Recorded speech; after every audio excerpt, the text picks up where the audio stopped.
మా అందరికీ నమస్కారం. ముందలా ఈ కార్యక్రమానికి విచ్చేసిన తల్లిదండ్రులకి పిల్లలందరికీ నా హృదయపూర్వక ధన్యవాదములు. వాస్తవంగా ఈరోజు మిమ్మల్ని సెలబ్రేట్ చేసానికి, మీ అచీవ్మెంట్ని సెలబ్రేట్ చేసానికి ఈ కార్యక్రమం పెడతాం జరుగుతుంది. ప్రభుత్వం ఆలోచన ఒకటే, పేదరికం వల్ల పిల్లలు చదువుకి దూరం అవ్వకూడదు.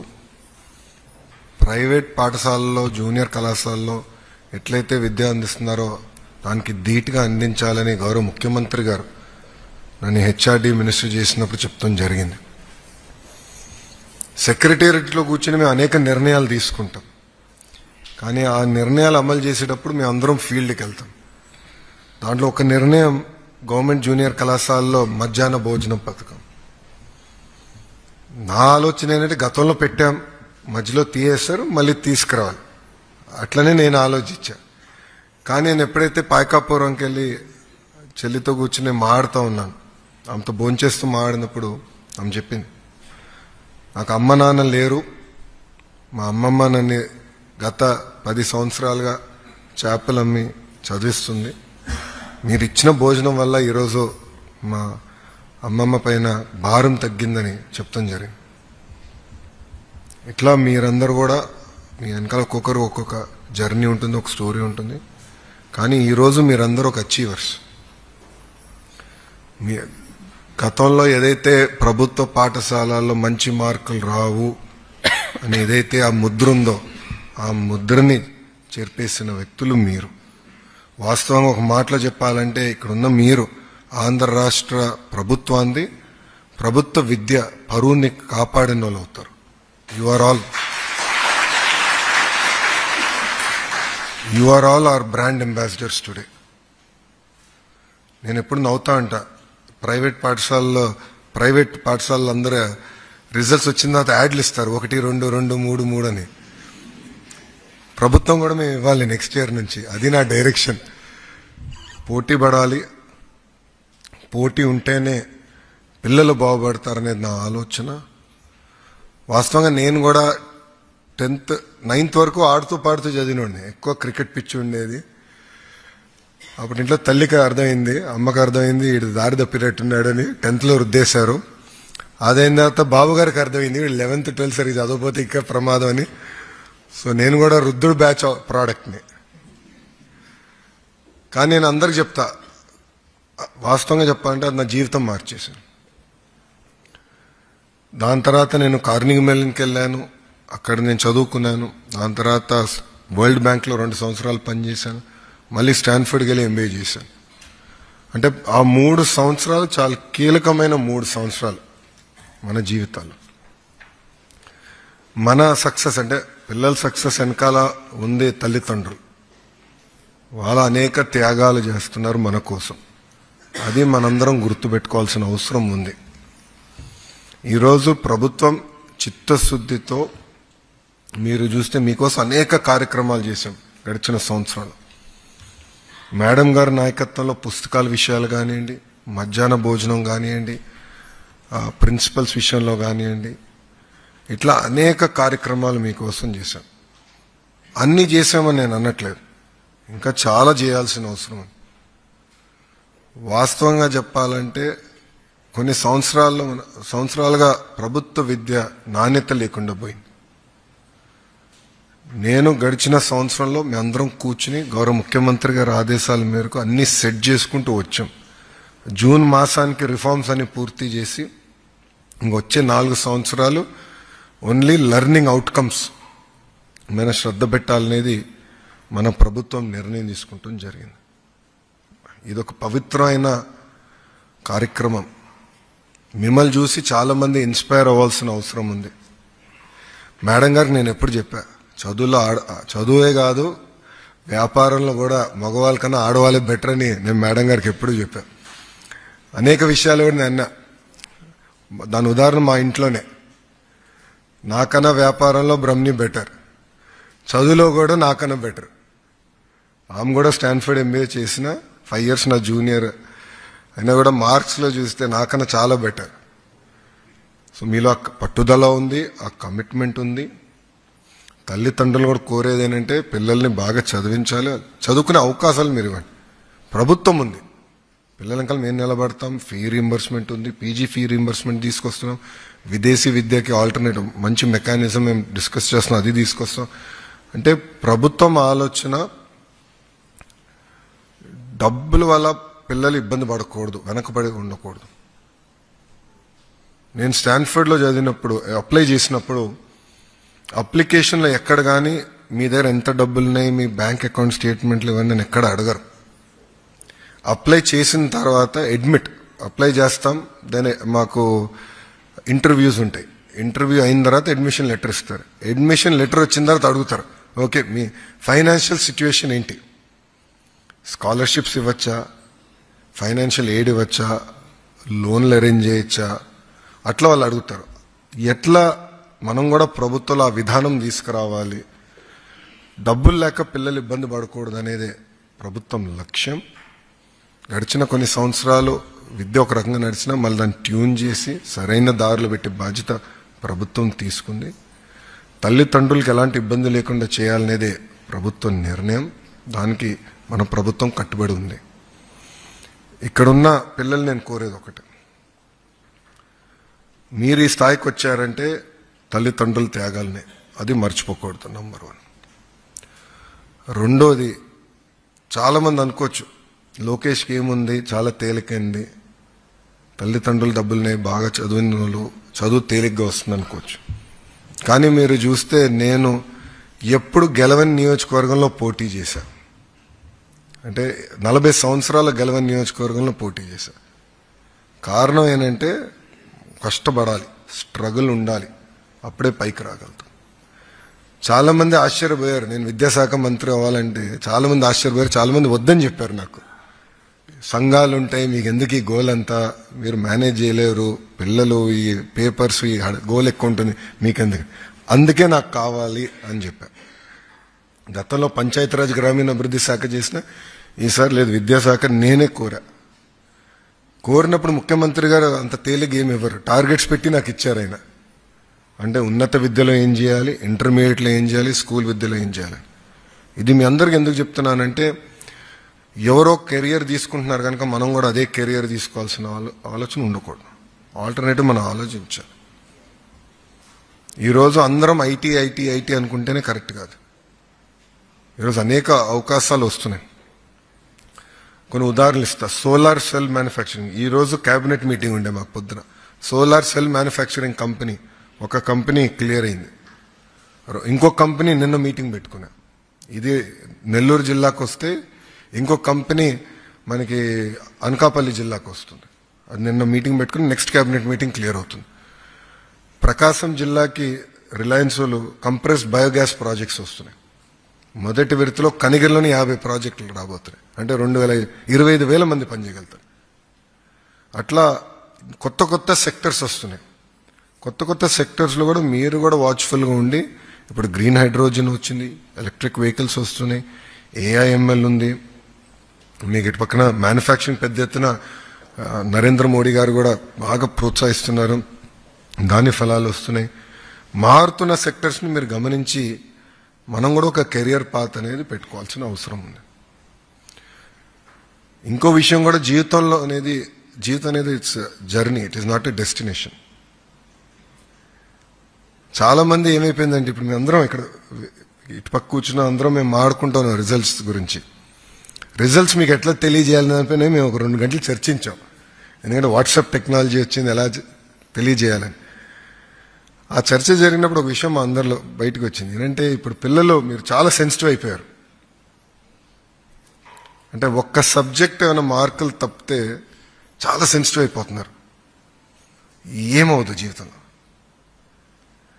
ఎన్నో దెబ్బలు తింటాం మనందరం. జీవిత ప్రయాణాలు ఎన్నో ఎదురుగాలు ఉంటుంది, దెబ్బలు తగులుతాయి. మీరు అది మైండ్లో పెట్టుకుని ఒక లక్ష్యం పెట్టుకుని దానికోసం పనిచేయాలి తప్ప ఈ చిన్న స్పీడ్ బ్రేకర్లు వచ్చినప్పుడు అధైర్యపడతాం, ఇబ్బంది పడతాం అనేది కరెక్ట్గా. దేవుడు అందరికీ ఒక పరీక్ష పెడతాడండి. ప్రతి కుటుంబానికి ఒక రకమైన పరీక్ష పెడతాడు. కానీ ఆ పరీక్ష జయించే శక్తి కూడా దేవుడు మనకి ఇస్తాడు. దయచేసి ఇది మీరు గుర్తుపెట్టుకోవాలి. ఈరోజు ప్రభుత్వం ఒక బాధ్యతతో మిమ్మల్ని ముందలు ప్రోత్సహిస్తుంది. మీ ఏదైతే కళ్ళనో దానికి కట్టుబడి మేము కూడా ఉన్నాం, అన్ని రకాలుగా సహకరిస్తాం. నేను ఫీడ్బ్యాక్ చూశాను, చాలామంది అందరం కూడా ముందల తల్లిదండ్రులకి ఉపాధ్యాయులకి మనం గౌరవిస్తాం. వాళ్ళ వల్లనే ఈరోజు ఈ స్థాయికి వచ్చాం. ప్రత్యేకంగా కొంతమంది ఉపాధ్యాయుల పేర్లు కూడా రాస్తాం. నిజంగానే చాలా చాలా సంతోషంగా ఉంది నాకు. ఇక్కడ కొంతమంది ఐఏఎస్ ఆఫీసర్లు అవ్వాలని రాశారు, ఒకే ఒక్క చెల్లి ఐపీఎస్ ఆఫీసర్ అవ్వాలని రాశారు. ఎవరు? రాజేశ్వరి గారు. మీరు రాజేశ్వరి అమ్మా, థ్యాంక్ యూ. సో చెల్లి రాసింది ఐపీఎస్ ఆఫీసర్ అవ్వాలని. ఇట్లా మీకు కళ్ళు ఉన్నప్పుడు కష్టపడాలి, ఆ ఓరియంటేషన్లో ఫోకస్ అవ్వాలి. ఐపీఎస్ ఆఫీసర్ అయినప్పుడు నా పైన కేసులు పెట్టదు తల్లి. ఇప్పటికి 23 కేసులు నాకు. కేసులు వద్దు ఇప్పుడు. మీరు పెడితే మళ్ళీ బండి సంజయ్తో పోటీ పడాలి. ఆయనకి 109 కేసులు ఉన్నాయండి ఆయనకి. సో ఇంకా కేసులు పెట్టద్దు నా పైన అని. మీరందరూ ఏంటంటే ఒక కెరియర్ ఎంచుకున్నారు, ఒక డ్రీమ్స్ ఉన్నాయి. ఆ డ్రీమ్స్ని మీరు సాధించాల్సిన బాధ్యత మీ పైన ఉంది, ప్రోత్సహించే బాధ్యత ప్రభుత్వం పైన. Will do that. సజెషన్స్కి వచ్చేగల ఇన్ఫ్రాస్ట్రక్చర్ పైన ఎక్కువ మీరు నాకు ఫీడ్బ్యాక్ ఇచ్చారు. 100% ఇన్ఫ్రాస్ట్రక్చర్ చాలా ఇంప్రూవ్ చేయాల్సిన అవసరం ఉంది. దానికి ఒక రోజులో అయ్యేది కాదు అది. ఎందుకంటే ఇది కొన్ని సంవత్సరాలుగా ఇగ్నోర్ అయింది, కానీ ఒకే రోజు అన్ని చేస్తాం కూడా చెప్తాం కరెక్ట్ కాదు, కానీ చేయాలని తప్పని ఉంది. కార్యాచరణ పెట్టుకుని మేము చేస్తాం. యూనిఫామ్స్ ఒకటి నేను సర్ప్రైజ్ అయ్యా. అందరు చాలా మంది అన్నారు, కనీసం 6-7 ఆడినారు. ఇంటర్లో యూనిఫామ్ ఇస్తే బాగుంటుందని కోరారు. అది మేము చర్చించాం, కానీ మేము అనుకున్నాం ఇది ట్రాన్సిషన్ కదా, మళ్ళీ కాలేజ్ కట్టుకు వెళ్తారు కదా, యూనిఫామ్లు అవసరమా అనుకున్నాం. దానిపైన గురించి కూడా మనం ఆడదాం, దాంట్లో ఎలాంటి డౌట్లు. అవసరం అనిపిస్తే చేద్దాం కూడా, ప్రభుత్వం సిద్ధంగా ఉంది. అదే దాంట్లో ఎలాంటి సందేహం లేదు. ఇట్లా మీ ఫీడ్బ్యాక్ అంతా మేము చాలా సీరియస్గా తీసుకుంటాం. ఇది మిమ్మల్ని ఏదో వాల్ పైన రాసేదని కాదు. మీరు రాసిన ప్రతి ఫీడ్బ్యాక్ మేము సీరియస్గా తీసుకుంటాం. మన ప్రభుత్వం ఆలోచన ఒకటే, మీరు ఇస్తున్న ఫీడ్బ్యాక్ తీసుకుని మీ తర్వాత వచ్చే బ్యాచెస్కి మెరుగైన సదుపాయాలు ఎట్లా కల్పించాలి, లెర్నింగ్ అవుట్కమ్స్ ఎలా కల్పించాలి. మర్చిపోయా, మీరు ఇంకో మాట కూడా రాశారు, కాంపిటేటివ్ ఎగ్జామ్స్ కోచింగ్. అది నేను చూశాను, మీరు అది రాశారు. డెఫినెట్లీ చేయాల్సిన బాధ్యత ఉంది, కానీ అది చాలా కఠినమైన పని. అంత తేలిగైన పని కాదు మాకు కూడా, ఎందుకంటే అలవాటు లేదు. గవర్నమెంట్ జూనియర్ కళాశాలలో కానీ, హై స్కూల్ ప్లస్లో కానీ, ఇతర దాంట్లో కాంపిటేటివ్ ఎగ్జామ్స్కి చేస్తాం. బట్ ఆ బాధ్యత కూడా మా పైన ఉంది, అది సీరియస్గా మేము తీసుకుంటున్నాం ఫీడ్బ్యాక్ని. మన ప్రభుత్వ లక్ష్యం ఒకటే, మన సమస్యలు ఏమున్నా మనం కూర్చుని మాట్లాడుకోవాలి, మీతో చర్చించాలి, తెలుసుకోవాలి, దాన్ని ఎట్లా పరిష్కరించాలనే బాధ్యత మా పైన ఉంది. సో గౌరవ ముఖ్యమంత్రి గారు ఈరోజు కూడా కేబినెట్ మీటింగ్లో మాకు అదే చెప్పారు. అన్నీ మీకు అనుకుంటే ప్రమాదం, నిరంతరం మీరు నేర్చుకోవాలి అని పదే గౌరవ ముఖ్యమంత్రి గారు కూడా మాకు చెప్పారు. ఇది దయచేసి మీరు అందరూ గుర్తుపెట్టుకోవాల్సిందిగా కోరుకుంటున్నాను. అంతేకాకుండా ఈరోజు చూస్తే మహిళలే పెద్ద ఎత్తున ఇక్కడ మంచి టాపర్స్గా ఉన్నారు. సో ఇది అన్ని రంగాల్లో మీరు ఇట్లనే వెళ్ళాలి, అన్ని రంగాల్లో మీరు ముందరికి వెళ్ళాలి. దేశంలో అద్భుతమైన అవకాశాలు ఈరోజు మనకు వస్తున్నాయి. జియోపొలిటికల్ రేస్లో భారతదేశం చాలా కీలకమైన పాత్ర వహించబోతుందని నేను బలంగా నమ్ముతున్నాను. ఇక్కడున్న కొన్ని సూచనలు ఇస్తున్నా. ఫ్రీడమ్ అనేది డబుల్ ఎడ్జ్ స్వర్డ్. ఎందుకంటే ఇప్పుడు మీరు అందరు కాలేజ్కి వెళ్తారు. ఫ్రీడమ్ అనేది అది ఎట్లా వినియోగించుకోవాలనేది కూడా చాలా చాలా ఇంపార్టెంట్. ఈ ట్రాన్సిషన్లో మీరు అందరూ చాలా జాగ్రత్తగా ఉండాలి. రెండోది, డ్రగ్స్కి దూరంగా ఉండాలి. మీరు చూస్తే డ్రగ్స్ వద్దు బ్రో అన్న క్యాంపెయిన్ తీసుకున్నాం. అది వచ్చే అకాడమిక్ ఇయర్ నుంచి, అంటే ఈ జూన్ నుంచి ఇంకా సీరియస్గా తీసుకుందాం అంటున్నాం. మీరు ఉడ్తా పంజాబ్ సినిమా చూసారు ఎవరన్నా? మీరందరూ చూడాలి, ఒక ఓటీటీ పైన ఉంది, చూడాలి. అంటే డ్రగ్స్ వల్ల ఎలా ఒక తరం నాశనం అవుతుందని, చాలా డేంజర్. సేమ్ థింగ్ గంజాయి విషయంలో కూడా ఏంటంటే ప్రభుత్వం చాలా సీరియస్గా ఉంది. గౌరవ హోంమంత్రి గారు అనిత గారి నాయకత్వంలో మేమందరం కేబినెట్ సబ్ కమిటీలో ఉన్నాం. మేడం గారు కూడా దానిపైన చాలా సీరియస్గా తీసుకుంటున్నారు. సో డ్రగ్స్ విషయంలో కూడా మీరు చాలా సీరియస్గా ఉండాలి. రెండోది, జీవితాంతం కుటుంబానికి అండగా ఉండాలి. చదువుకున్నాం, ఉద్యోగాలు వచ్చేసినాయి, ఆ పని ఒత్తిడిలో మనం ఆలోచిస్తాం, వెళ్ళిపోతాం. నేను కూడా ఏంటంటే పని ఒత్తిడిలో అమ్మతో మాట్లాడాలనే విషయం కూడా మిస్ అయిపోతాం. నేను ఇప్పుడు అలారం పెట్టుకున్నాను నా ఫోన్లో, లేదంటే దేవాంశతో మాడడం కూడా మర్చిపోతా కొన్నిసార్లు. అలారం పెట్టుకుని నేను అది ఒక హ్యాబిట్గా చేసుకుంటున్నా. మనం ఈ రోజు ఈ స్థాయికి వచ్చామంటే వాళ్ళ వల్ల వచ్చాం. కుటుంబాన్ని మనం ఎప్పుడు మర్చిపోకూడదని మిమ్మల్ని అందరినీ కోరుతున్నాం. అదేవిధంగా ఒక రెస్పాన్సిబుల్ సిటిజన్గా ఉండాలి మనందరం. ఏదో తప్పు జరుగుతుంటే ఇది నాకెందుకులే అనే యాటిట్యూడ్ కరెక్ట్ కాదు. మనం అందరం ఫండమెంటల్ రైట్స్ గురించి మాట్లాడతాం, ఫండమెంటల్ డ్యూటీస్ గురించి ఎవరో మాట్లాడడం. మేము మంగళగిరిలో స్వచ్ఛ మంగళగిరి కార్యక్రమం చేపట్టాం. ఎందుకంటే బాబు గారు చాలా ప్రతిష్టాత్మకంగా తీసుకున్నారు చేయాలని. ఒక 30 days ప్రోగ్రాం పెడితే 1000 టన్నుల చెత్త బయటకు వచ్చిందండి. ఒక మంగళగిరి కార్పొరేషన్లో 1000 టన్నుల చెత్త బయటకు వచ్చింది. ఆ చెత్త అక్కడ వేసేది మనమే కదా. భారతదేశంలో మనం చెత్త రోడ్డు పైన వేస్తాం, మనమే అమెరికా యూరోప్కి వెళ్తే చెత్త ఎక్కడేయం. సో ఫండమెంటల్ డ్యూటీస్ కూడా చాలా చాలా ఇంపార్టెంట్. ఇది మీరు సీరియస్గా తీసుకోవాలని మిమ్మల్ని కోరుతున్నా. ఇంకో పక్కన కొంతమంది ఇక్కడ ఆంటర్ప్రినర్స్ అవ్వాలి, బిజినెస్ నేర్చుకోవాలి అని కోరారని కూడా మేడం గారు నాకు చెప్తాం జరిగింది లంచ్లో. మీరందరూ జాబ్ సీకర్సే కాదు, జాబ్ క్రియేటర్స్గా కూడా ఆలోచించాలి. ప్రభుత్వం చేయాల్సింది చేస్తుంది, కానీ మీరు కూడా ఆలోచించాలి. అనేక ఐడియాస్ మీలో ఉన్నాయి, అది హార్నెస్ చేసే కెపాసిటీ కూడా మీలో ఉంటుంది. ఇది దయచేసి గుర్తుపెట్టుకోవాలని మిమ్మల్ని అందరినీ కోరుతున్నాం. విద్య అనేది కేవలం మార్కుల గురించి కాదు. You are toppers, no second thoughts about it. Hats off to you, you have achieved. But మనం మిస్ అయ్యేది ఏంటంటే క్యారెక్టర్, విలువలు, వాల్యూస్. ఇది మనం మర్చిపోకూడదండి. ఇది కానీ ఒక్కసారి పోతే ఇంకా మన జీవితాంతం ఎవరు నమ్మరు. ఇది గుర్తుపెట్టుకోవాలని మిమ్మల్ని అందరినీ కోరుకుంటూ, dream big but stay grounded. జీవితంలో మీరందరూ అద్భుతంగా సక్సెస్ సాధిస్తారు, నాకు ఎలాంటి డౌట్ లేదు. మీలో ఉన్న పట్టుదల నాకు అర్థమైంది. ఎంత పైకి ఎదిగినా అంత తగ్గి ఉండాలి. ఈరోజు గౌరవ ముఖ్యమంత్రి గారు ఫీల్డ్కి వెళ్తే అందరూ దూరం పెట్టి ఎందుకు టీ షాప్కి వెళ్తున్నారు, వాస్తవాలు తెలుసుకోవాలి, కూర్చోవాలి, నేర్చుకోవాలన్న ఆలోచనలో ఆయన ఉన్నారు. 75 సంవత్సరాల వయసులో ఆయన అంత కష్టపడుతున్నారంటే ఇంకా మనందరం ఎట్లా చేయాలనేది ఒక్కసారి ఆలోచించమని కోరుతున్నాం. So dream big, stay grounded. దేశం మీకోసం చేస్తూ ఉంది, చేస్తూనే ఉంటుంది. కానీ మీరు కూడా ప్రయోజకులుగా మారి దేశం కోసం కష్టపడాలి. Strong states, strong nation. నేను అందుకే అంటాను ఎప్పుడు, రాష్ట్రంలో పోరాడదాం, బయటికి వెళ్ళినప్పుడు ఒకే వాయిస్, ఆంధ్ర ఫస్ట్. దేశంలో భిన్నప్రాయాలు ఉండొచ్చు, ఇతర దేశాలకు వెళ్ళినప్పుడు ఇండియా ఫస్ట్. అందుకే మేము డావోస్కి వెళ్ళాం మొన్న జనవరిలో. తమిళనాడు నుంచి మంత్రులు వచ్చారు, తెలంగాణ నుంచి మంత్రులు వచ్చారు. కానీ అక్కడ మాట్లాడినప్పుడు మేము అందరం ఒకటే దేశం గురించి మాట్లాడాం, వన్ వాయిస్. లోకల్గా మేము కొట్టుకుంటున్నాం, తమిళనాడు నుంచి కంపెనీలు పట్టుకురావాలని నా ప్రయత్నం, నాది. తెలంగాణకి ఎవరిని వెళ్తుంటే వాళ్ళని ఎట్లా మనం ఆకర్షించుకోవాలనేది పోరాడతాం. బట్ బయటికి వెళ్తే one voice, that is India first.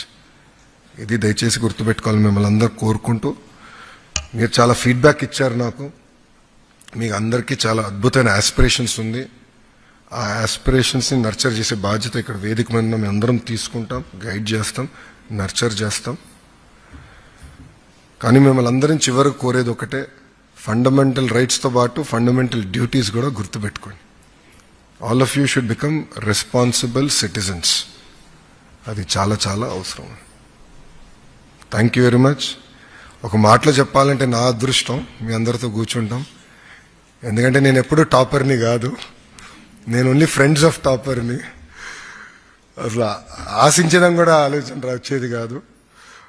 అందరు చదువుతుంటే బాగా చదువుతున్నారులే, మనం అంత సీన్ లేదనుకుని బ్యాక్ బెంచర్, అబ్సల్యూట్ లాస్ట్ బెంచ్లో కూర్చున్నాడు నేను. లిటరలీ లాస్ట్ బెంచ్ నాది ఎప్పుడు. కానీ నిజంగానే we are really proud of you, you made us proud. నన్ను ఒక మాట చెప్పాలంటే, ప్రభుత్వ విద్య పరువుని మీరు అందరు కాపాడారు. ఈరోజు అందరూ డిస్కస్ చేస్తున్నారు, క్యాబినెట్ అయిన తర్వాత కూడా. క్యాబినెట్ అయిన తర్వాత మంత్రులందరూ కూడా వచ్చి, ఈ మ్యాజిక్ జరిగింది ఈసారి, చాలా బాగా చేశారు, ఇంకా డ్రైవ్ చేద్దాం. కమిట్మెంట్ పెరిగింది ప్రజాప్రతినిధులలో, సక్సెస్ వచ్చేగల కమిట్మెంట్ పెరిగింది. మీ ఎగ్జామ్లు ఏమో నాకు ఎగ్జామ్ లాగా అనిపించింది. అడగండి, వేదిక మీద అందరూ తెలుసు. ఇదేదో నాకు ఎగ్జామ్, దేవాంశ్ ఎగ్జామ్ రాసినా అంత టెన్షన్ పడేవాడు కాదేమో. మీ ఎగ్జామ్ అంటే నాకే టెన్షన్ లాగా ఉంది. ఎలా జరిగింది, ఎవ్రీడే మాట్లాడుకున్నాను ఏం జరిగింది, ఎక్కడ ఇష్యూస్ లేదు కదా, ప్రాబ్లమ్స్ ఎక్కడ వచ్చినాయా, చాలా సీరియస్గా తీసుకున్నాను. So we're very committed to this and రిఫార్మ్స్కి we're committed and success breed success. ఈరోజు ఒక సక్సెస్ వచ్చింది, మీరు చూడండి నెక్స్ట్ బ్యాచ్ ఇంకా ఇంప్రూవ్ అవుతారు. So success will breed success. ఈ ఫస్ట్ సక్సెస్ కోసం ఈ ప్రభుత్వానికి 10 నెలలు పెట్టింది. బట్ ఒక తొలి అడుగు ఇది, తొలి అడుగు మాత్రం, ఇంకా చాలా చేయాల్సిన ఉంది. సో ఇప్పటికీ నేను చాలా ఎక్కువ మాట్లాడిస్తా. మీ దగ్గర నుంచి వినేదానికి ఉన్నాను నేను ఇక్కడ, మీ దగ్గర నుంచి, మీ తల్లిదండ్రుల దగ్గర నుంచి వినేదానికి ఉన్నాను. సో మీకు ఏమైనా ఫీడ్బ్యాక్ ఉంటే, మీ ఎక్స్పీరియన్సెస్ ఉంటే దయచేసి మీరు తెలియజేయాల్సిందిగా కోరుతున్నాను. Thank you. జై హింద్.